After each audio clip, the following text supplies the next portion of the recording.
So good afternoon friends and families. Welcome back to MS Kitchen. So ಇವತ್ತು ಮತ್ತೊಂದು recipe ಜೊತೆ ಬಂದಿದ್ದೀವಿ. So ಇವತ್ತು ಯಾವ ರೆಸಿಪಿ ಅಂತ ಅಂದ್ರೆ ತುಂಬಾ ಹೆಲ್ದಿ ಅಂಡ್ ಪ್ರೋಟೀನ್ ಆಗಿರುವಂತ ಹುರುಳಿಕಾಳು ಸೊಪ್ಪು ಪಲ್ಯ. ಸೊ ಇದು ನೀವು ರೊಟ್ಟಿ ಜೊತೆ ಚಪಾತಿ ಜೊತೆ ಹಾಗೂ ರೈಸ್ ಕೂಡ ನೀವು ಸೈಡ್ ಡಿಶ್ ಆಗಿ ತಗೋ ಬನ್ನಿ ಫ್ರೆಂಡ್ಸ್ ಅಂಡ್ ಫ್ಯಾಮಿಲಿ. ಇವತ್ತು ಹುರುಳಿಕಾಳು ಸೊಪ್ಪಿನ ಪಲ್ಯ ಮಾಡುವ ವಿಧಾನ ನೋಡೋಣ. ಸೊ ಮೊದಲಿಗೆ ಇಲ್ಲಿ ನಾನು ಅರವೆ ಸೊಪ್ಪನ್ನ ತಗೊಂಡು ಚೆನ್ನಾಗಿ ವಾಶ್ ಮಾಡಿ ಚಿಕ್ಕ ಚಿಕ್ಕ ಪೀಸಸ್ ಆಗಿ ಕಟ್ ಮಾಡಿ ನಾನು ಇಲ್ಲಿ ಹುರುಳಿಕಾಳು ನಾನು ಆಲ್ರೆಡಿ ಮೊಳಕೆ ಕಟ್ಟು ಬೇಯಿಸಿ ಕೂಡ ಒಗ್ಗರಣೆ ಮಾಡೋಕ್ಕೆ ಒಂದು ಈರುಳ್ಳಿನ ಕಟ್ ಮಾಡಿ ಇಟ್ಕೊಂಡಿದ್ದೀನಿ. 5ರಿಂದ 10ರಷ್ಟು ಬೆಳ್ಳುಳ್ಳಿನ ಜಜ್ಜಿ ಸಾಸಿವೆನ ತಗೊಂತಾ ಇದ್ದೀನಿ. ಕಡಲೆ ಬೀಜನ ಚೆನ್ನಾಗಿ ಹುರಿದುಕೊಂಡು ಪೌಡರ್ ಮಾಡಿ ಇಟ್ಕೊಂಡಿದ್ದೀನಿ. ಈಗ ಸ್ವಲ್ಪ ನಾನು ಒಣಮೆಣಸಿನಕಾಯಿನ ತಗೊಂಡಿದ್ದೀನಿ. ರುಚಿಗೆ ತಕ್ಕಷ್ಟು ಉಪ್ಪನ್ನು ತಗೊಂಡಿದ್ದೀನಿ. ಬನ್ನಿ ಸೊಪ್ಪಿನ ಪಲ್ಯ ಹೇಗೆ ಮಾಡೋದು ನೋಡೋಣ. ಇವಾಗ ಬಾಂಡೆ ಆಲ್ರೆಡಿ ಕಾದಿದೆ. ಸೊ ಒಂದು 2 ಟೀ ಸ್ಪೂನ್ ಅಷ್ಟು ಎಣ್ಣೆನ ಹಾಕೊತಾ ಇದ್ದೀನಿ. ಇಲ್ಲಿಗೆ ನಾನು ಯೂಸ್ ಮಾಡ್ತಿರೋದು ರಿಫೈನ್ಡ್ ಆಯಿಲ್. ಇವಾಗ ಒಗ್ಗರಣೆಗೆ ಮೊದಲು ನಾನು ಸ್ವಲ್ಪ ಸಾಸಿವೆನ ಸೇರಿಸ್ಕೊತಾ ಇದ್ದೀನಿ. ಒಂದು ಹಚ್ಚಿಟ್ಕೊಂಡಿರೋ ಈರುಳ್ಳಿನ ಸೇರಿಸ್ಕೊತಾ ಇದ್ದೀನಿ. ಹಚ್ಚಿಟ್ಟಿರೋ ಬೆಳ್ಳುಳ್ಳಿನ ಕೂಡ ಸೇರಿಸ್ಕೊತಾ ಇದ್ದೀನಿ. ಒಂದು ಸ್ವಲ್ಪ ಚೆನ್ನಾಗಿ ಬೇಯಬೇಕಂತಂದ್ರೆ ಒಂಚೂರು ಉಪ್ಪನ್ನ ಆ್ಯಡ್ ಮಾಡ್ಕೊತಾ ಇದ್ದೀನಿ.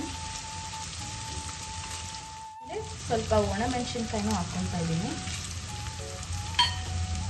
ಒಂದು ಸರ್ತಿ ಎಲ್ಲನೂ ಚೆನ್ನಾಗಿ ಮಿಕ್ಸ್ ಮಾಡ್ತೀನಿ. ಇಲ್ಲಿಗೆ ನಾನು ಸೊಪ್ಪನ್ನ ಕೂಡ ಇದು ಸೇರಿಸ್ಕೊತಾ ಇದ್ದೀನಿ.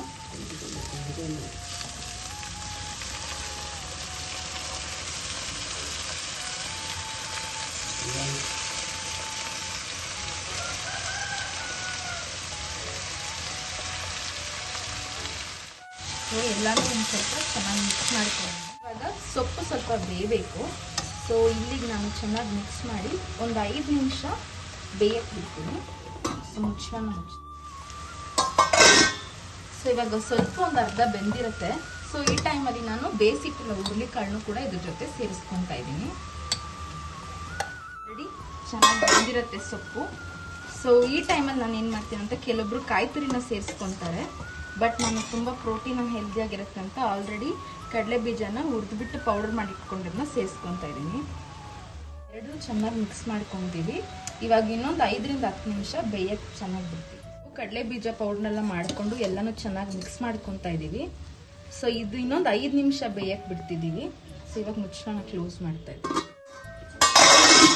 ಸೊ ಫೈನಲಿ ಇವಾಗ ಟೇಸ್ಟಿಯಾಗಿರೋ ಹುರುಳಿಕಾಳು ಸೊಪ್ಪಿನ ಪಲ್ಯ ರೆಡಿ ಆಗಿದೆ. ಸೊ ನಾವು ಹಾಕಿರೋ ಎಲ್ಲ ಒಗ್ಗರಣೆ ಸ್ಮೆಲ್ಲು ತುಂಬ ಚೆನ್ನಾಗಿ ಬಂದಿದೆ.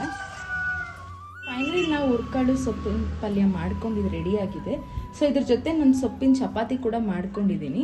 ಸೊ ಎರಡು ಕೂಡ ತುಂಬ ರುಚಿಯಾಗಿರುತ್ತೆ. ಸೊ ದಯವಿಟ್ಟು ಟ್ರೈ ಮಾಡಿ ನೋಡಿ. ರೆಸಿಪಿ ಹೇಗಿತ್ತು ಅಂತ ಮಿಸ್ ಮಾಡದೆ ಕಮೆಂಟ್ ಬಾಕ್ಸಲ್ಲಿ ತಿಳಿಸಿ.